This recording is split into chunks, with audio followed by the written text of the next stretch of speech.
Welcome to VAR India News Hour. Will cyber-physical transformation of manufacturing add in Industry 4.0? Industry 4.0, referred to as the Fourth Industrial Revolution, is a government initiative to promote connected manufacturing and a digital convergence between industry, businesses and other processes. Now, the question is, can we add the cyber-physical transformation of manufacturing in Industry 4.0? When we go back to the end of the 18th century and was marked by mechanization made possible by steam and water power, that time the first industrial revolution took place. The second industrial revolution, which occurred at the start of the 20th century, was aided by electricity and marked by mass production, assembly lines and divisions of labor, and the third revolution at the beginning of the 1970s came through the use of computers to further automate machines and production processes. The fourth industrial revolution might best be described as an extension of the third industrial revolution. Whereas Industry 3.0 introduced computers into the manufacturing process, Industry 4.0 focuses on connecting those computers to one another. However, Industry 4.0 goes far beyond systems on the factory floor being able to communicate with one another. When fully applied, Industry 4.0 allows the creation of smart factories and enables digital manufacturing.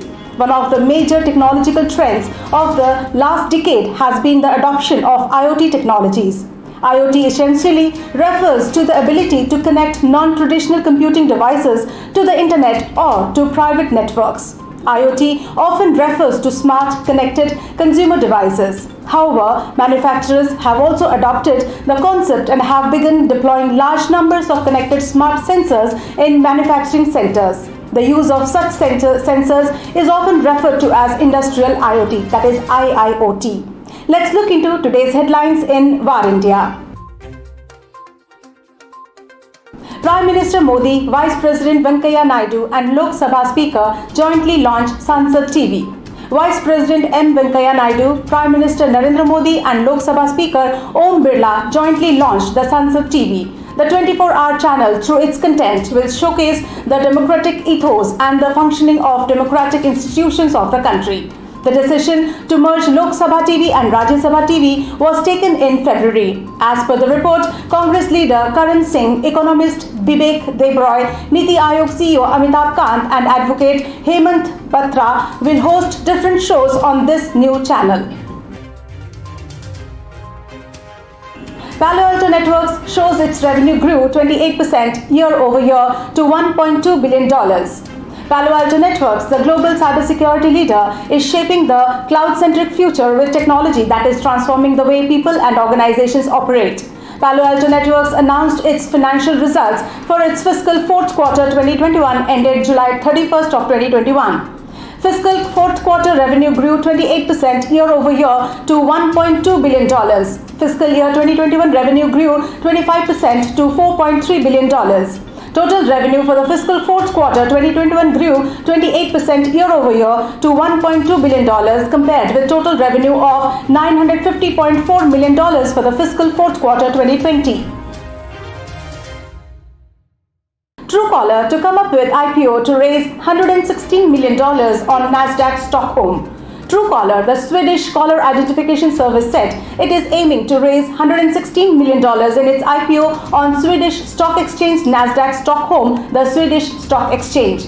Truecaller has said the offering would create growth opportunities, increase its financial flexibility, and broaden its ownership base. The Truecaller has 278 million monthly active users. The firm counts India as one of the critical markets. Truecaller has said the offering would create growth opportunities, increase its financial flexibility, and broaden its ownership base.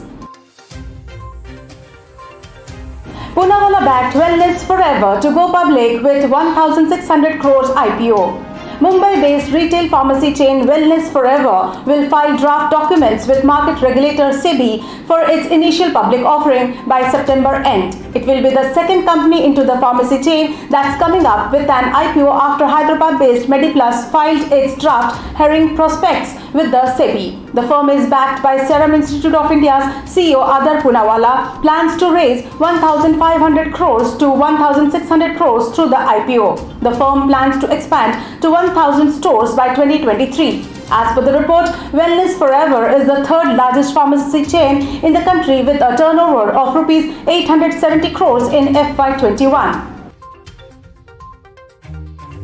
Amit Saxena joins RBI Innovation Hub as CTO. Amit Saxena, Global Deputy CTO of State Bank of India, resumes as the Chief Technology Officer at the RBI Innovation Hub and will report to Rajesh Bansal, CEO of RBI Innovation Hub. As the CTO, Saxena will be building an innovation ecosystem for India's banking and financial services industry.